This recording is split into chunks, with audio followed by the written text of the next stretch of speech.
The Raptors take on the Clippers tonight, but if you're a Scott Foster, you might not be allowed in Toronto anymore. This is Hoop Talks.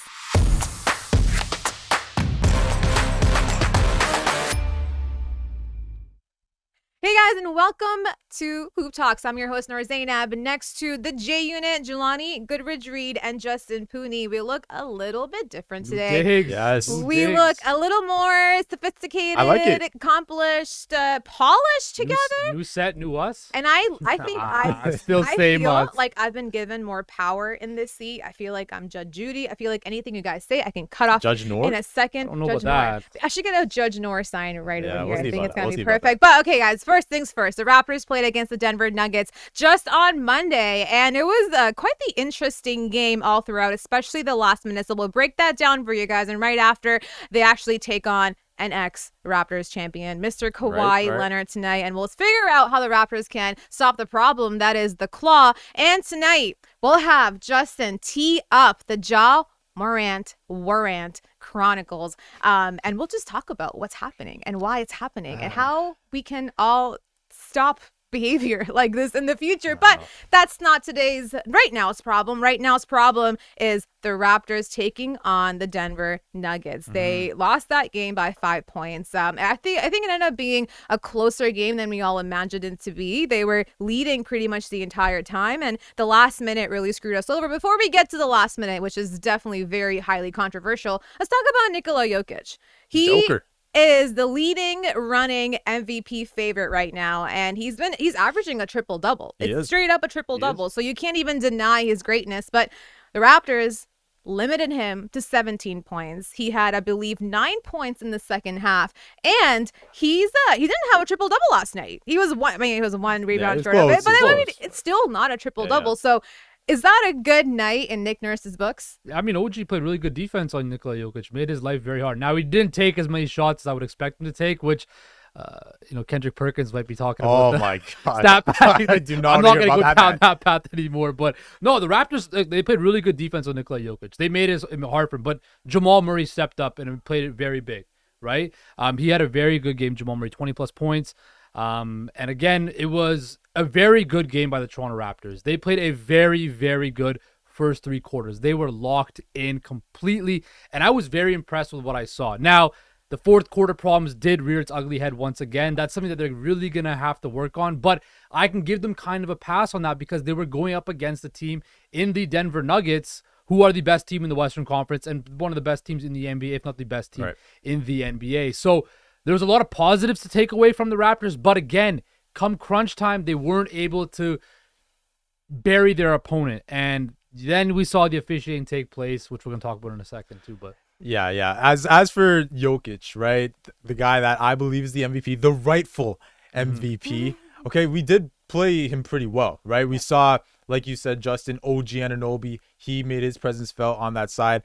And I was really liking the double teaming. We doubled him a lot. We got him uncomfortable. It was like watching Jurassic Park. You know how a pack of Raptors always swarm those guys? That's what we did with Jokic, right? We got the ball out of his hands. Obviously, when the ball's out of his hands, he could hurt you, of course, with how he can pass the ball. But I think it was the fact that we did limit him, right? He only put up 3 shots in the first half, right? So that's what you like to see. That's where the 9 points came from, right? And I think that Jokic, he could definitely hurt you in terms of the scoring, but I think the Raptors did a really good job of the double teaming. And it was more so when he got closer to the basket. When he got in the paint, that's when Nick Nurse, he definitely pregame said, okay, guys, this is the MVP. All right, so we got to zero in on him, right? But on that point, that's why last episode we talked about we got to limit the other dudes. Jamal Murray, we talked about how he's been playing as of late. The 20-plus points, the last 5 games, he had 5 3-pointers. Yeah, he's actually closing in on Will Barton's Denver Nuggets record. He's one more way to break Will Barton's record. Yeah,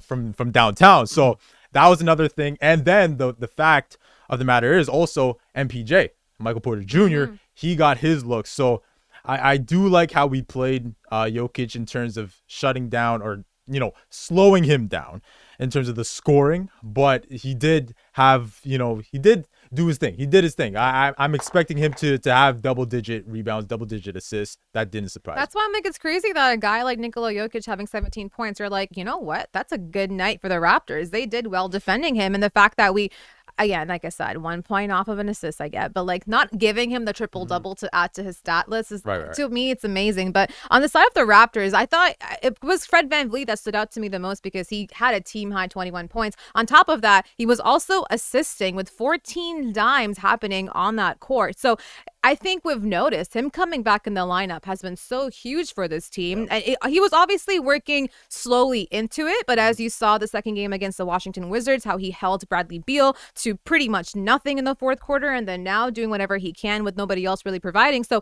how important is he, and how important has he been to this team after his coming back? Said it the other day, it's massively important. Like, we need to see all-star Fred VanVleet show up. Now, again, the production on the assists is something that you don't expect. You don't expect Fred VanVleet to average double-digit assists. That's not going to happen. But the fact that that pick and roll with Jakob Poeltl is working really, really effectively, and you're seeing it now catch its stride, it has been very nice to watch. It's giving teams problems on the defensive side of the ball, and that's something the Raptors really need to exploit, I think, going forward if they want to win.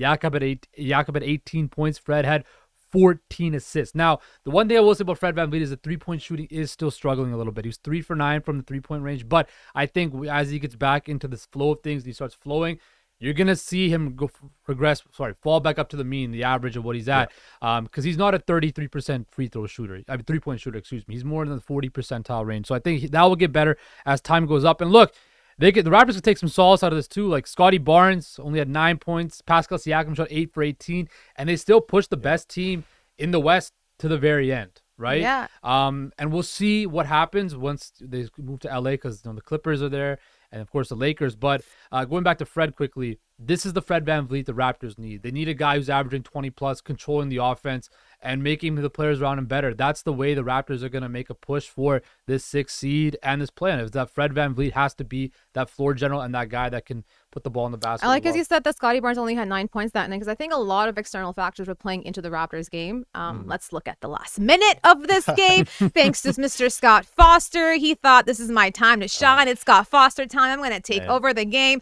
And he essentially just made some terrible calls towards the very end of that minute. It was a free throw after free throw being awarded to the Denver Nuggets, being taken away from us, and we're getting fouled. And then Scotty Barnes catches an ejection. That makes absolutely no sense. It made little to no sense.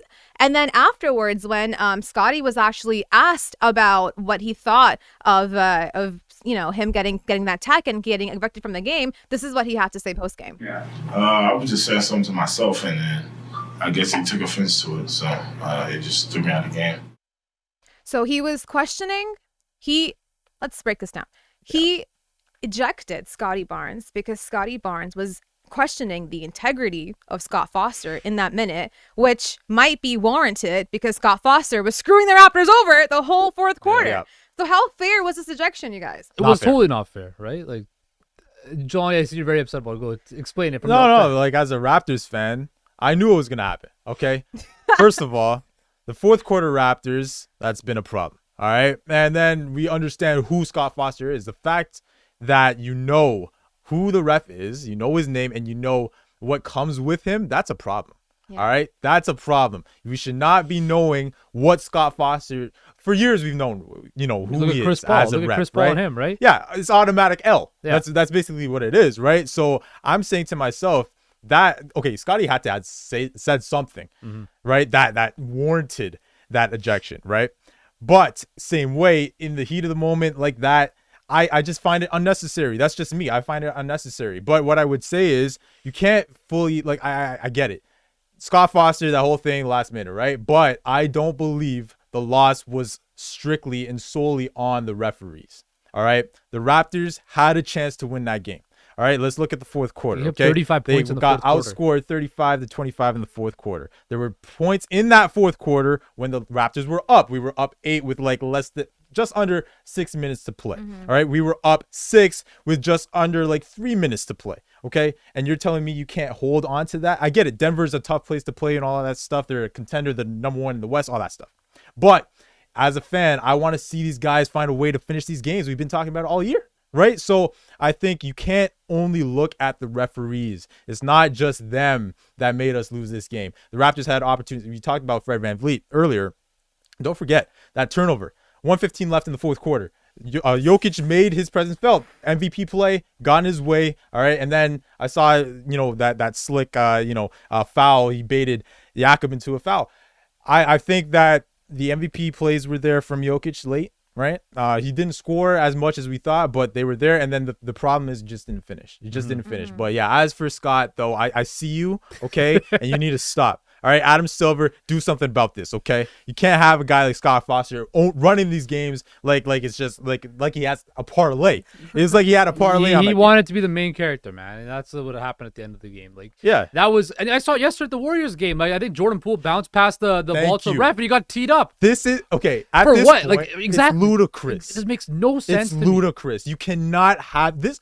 To me, this NBA. We've talked about it the last few years. All right, the referees need to stop. All right, it's been a problem. It's a big problem, to be quite honest with you. You know why? Because this league soft. S-O-F-T. When you soft. know referees on a first name basis or a name basis like that, that's not a good thing. No. Shouldn't they be like the CIA, where you don't even know who they are, what the refs they do, are there. their The refs are there to make sure the Like, game is played within the rules. The whole point of being a ref is to be like the most impartial, non-emotive person there, who's you don't even know his name, his date, his nothing about him. He's just not supposed to know anything. But there's referees out there where look at Mr. Scott Foster. He's known as the extender because he extends playoff series. He has the catchphrase called "This is Scott Foster time" because now it's Scott Foster time. He's going to take over the game that's supposed to be a game for the Raptors, a very important game. As you said, it's definitely not up to Scott Foster why they lost that game. The net rating Raptors struck again in the fourth quarter, but it's still the fact that Scott Foster did not make it easier on anybody. Oh, no, so I'm not happy. And as funny, I think, as it is that we look at guys like this and we're like, this is hilarious. Like he thinks he's him. This is his chance to be whoever he wants to be. But how do these main character decisions, jokes aside, really hurt the sport? Well, look at it. The Raptors are fighting for their lives in the play-in and playoffs. This game could essentially come down and be the deciding factor whether they get a home date in the play-in, get that 6th seed, or just completely make the play-in to begin with, right? Games are so important this time of the year, and to have refs try to take the shine away from what people come to the arena for. I go to watch a basketball game to watch players. I don't go to watch Scott Foster, Tony Brothers, whoever. I don't do that. Yeah, Tony Brothers is the problem too. Yeah, Tony Brothers is a problem, right? Yeah. But people spend their money to watch players play. I don't want. You're lucky that game was not in Toronto, right? If that game was in Toronto, there'd be an uproar, right? Man. The fact of the matter is this: these refs need to understand that they're there to do their job. You look at the NFL, right? The NFL has their refs just do their thing. Now, again, certain refs in the NFL problematic, right? But for the most part, the refs just stick to their job, right? Just let them play the game. You're hurting the quality of the game. You're hurting the momentum. You're hurting the fan experience. It's just not a good time. So hopefully tonight against the Clippers, we have better officials lined up and not looking to get their minute fame happening. But like I said, the Raptors take on the Clippers tonight. Their task is going to be the Kawhi Leonard, who in the last 10 games is averaging 28 points. That's your boy. That's my man. That's my man. He's always going to be my guy. But tonight, we have to stop him. So, guys, how do you stop the task that is Kawhi Leonard? It's going to be tough. Kawhi's 5-0 against the Raptors. Okay, relax. He loves playing well against the Raptors. It's true. Sadly, it's true. Look, you're going to need to play. You're going to have the type of defensive effort that they had against Nikola Jokic on Kawhi Leonard. But then you got to worry about Paul George, right? Yeah. Norman Powell is out tonight, so you don't have to worry about that coming off the bench. But they got Russ Westbrook now. They got Westbrook, but then Westbrook, your other boy. Yeah. Well, as much as we love Westbrook, we know he can be a bit of a blessing and a curse, right? So the Raptors, they just got to do what they do best. You're going to need a better game from Pascal Siakam. You're going to need him to not shoot below 50%. You need him to play a little bit better. You're going to need I think some more offensive output from Scotty Barnes. It's going to need to be a total team effort here. I am interested to see on how they deploy Gary Trent Jr. because he shot effectively against Denver. He shot 6 for 9. He had 13 points, So I want to see how he deploys him. Will we see more minutes for Will Barton? What's going to happen there? But to me, the biggest thing is, look, if the Raptors get up to the start they had in Denver, that will be good. But I need to see if they have the lead, can they play well in the fourth quarter? That to me, we talked last week about how well Scotty Barnes plays in the fourth quarter. That's great, but how does this team play in the fourth quarter? And that's how they're going to win games. I think it's going to be tough because the Clippers, they had that massive losing streak. They had a big win against Memphis, and now they could start getting their confidence back. And we know how dangerous the Clippers squad can be if they have their confidence in Kawhi and PG are playing the top of their game. I'm actually kind of worried too because they're a really good 3-point shooting team. And as we know about the Raptors, what can't they defend? The 3-point line. So, Jelani, what do they do to hammer that problem out tonight? Well, similar to that Denver game, right? How we were doubling and getting into Jokic, right? He hurt us because he found his spots, right? And that's why guys got open, because we brought so much attention to a guy like Jokic, right? So tonight, if you're gonna look at Kawhi, yes, he gets the load of the attention from the defense, but same way that could open up other guys because he's such a good he's a good 3-point shooter, but he's an even better guy in terms of, you know, just shooting around the field and around the arc. I think that he's gonna draw defenders for sure, right? But then a guy like PG, Justin pointed it out, he could hurt you, of course, and then there's more problems. There's further issues on the outside. So I just really hope it's simple basketball. Just close out. Yeah. Make sure that you're running. Make sure that the endurance, that stamina is there tonight. I hope y'all were on your Peloton because you got to be running People tonight. still use Pelotons out of Honestly, I don't know because the prices have gone up. They've gone down. Really? Pelotons are cheaper now. Get like free Peloton workouts on like YouTube and stuff. So well, yeah, but you need the bike though. The whole but you point can is do the bike. it. They can do the. It's the workout, isn't it? No, the Peloton's the bike though. That's the biggest seller. I'm the wrong person to ask. Sorry. I mean, I don't be on the bike anyway. The cardio gotta up that up. But I think that, you know, just talking about this game though, yeah, the problem is we're gonna have to be running a lot tonight, right? Because this is a team, the Clips can shoot it at a high clip. However, high clip. You saw that. But we caught on to. We chose not to laugh about it. It was a mid joke. But L. I'd also say L. I'd also say this though. Even though the Clippers can hurt you and the Raptors, you know, they've struggled throughout the year in terms of covering and defending that 3. The Clippers live by the 3 and die by the 3. Okay, they're not always a great shooting team, right? We've seen stretches where they actually haven't shot the ball well from downtown. Actually, look at their last few games prior to that win against Memphis. They shot like 21% against the Warriors from downtown, right? They only hit 9 from 43. They were 9 from 43 from downtown against the Warriors. So you never know. The Clips, they're a team that, you know, it depends. It really depends on how they start. So that's why I'm saying you can't let them have a hot start. If they start shooting well, then they're going to feel themselves, and then maybe the offense gets going. So, yeah, hopefully. I'm looking at that Pacific Division standings right now. It's so tight. They're only 5.5 games behind Sacramento, and that's the team as talented as the Clippers. The Lakers are 7 games. Lakers are coming. Like, you never know. It's very close, and all these teams in the Western Conference now, this heightened, like the Raptors, this heightened, pressure to play well because every night the playoff race changes so much. Yeah. So I expect, it's going to. The last couple games of the Raptors has been very, minus the Washington game, the first game against Washington. Since that Chicago game, it's been close. And I think I might even give the edge somewhat to the Raptors here because if you look at, they have the big name guys there. They've got Kawhi, they got Paul George. They also have help at Terrence Mann, Reggie Jackson coming off everywhere. But I think the one thing that I can give the edge to the Raptors is facilitating because they don't really have that guy to pass the ball around. So even if you have guys like Paul George and Kawhi drawing bodies, they would have to make the smart play to kick out the ball to the right person. So that is, I think, where Fred VanVleet will shine because, as you saw, 14 assists the other night. If he can continue to do that and get those guys open, make those pick and rolls with the Pirtle. And this also falls on Nick Nurse. Like, I want to see some plays. Do you remember those days where Lowry used to take the court and he would be half court, lifts up a finger that tells the team what the play is going to be, and they have that play happening. I don't think I've seen one play being made in half court, and that's the problem because that falls on coaching, in my opinion. If you have to have those plays being drawn I up. think since we got Jakob, though, the offense has been better. It's been a bit more traditional. Yeah, they go back to that traditional. Obviously, that pick and roll has been killing teams, but I think, for sure, we need more creativity. You need more creativity. Yeah, let's be moving. You just need moves. Like you should have something under your belt. If you get to a point where it's all sticky, let's just run something, run a play. Let's see something happen. But I haven't seen that. But we'll see how the Raptors can handle that part of it. So you're going the Raptors tonight? I'm going to go with the Raptors tonight. You guys? Toronto. Oh, shit. I think that they're angry. The way that game ended in Denver. The way I see it is this: they played such a good game on Wednesday, and you think on Monday, and they still lost. Okay, Justin, what about you? You think? I go with Clippers. Okay, well, before we ask you why, because I don't really care to ask you why, let's talk about Ja Morant. So, Justin, tee us up.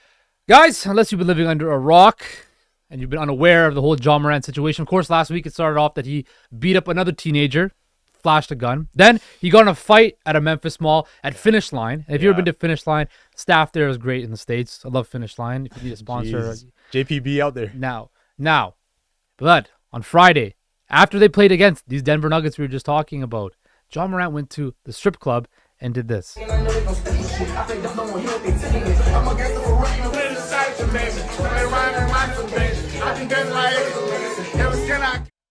Now, look, I'm all for guys having fun. He's a young guy, wants to go out, have fun. I get it. But you have to understand this. Look at the position you're in.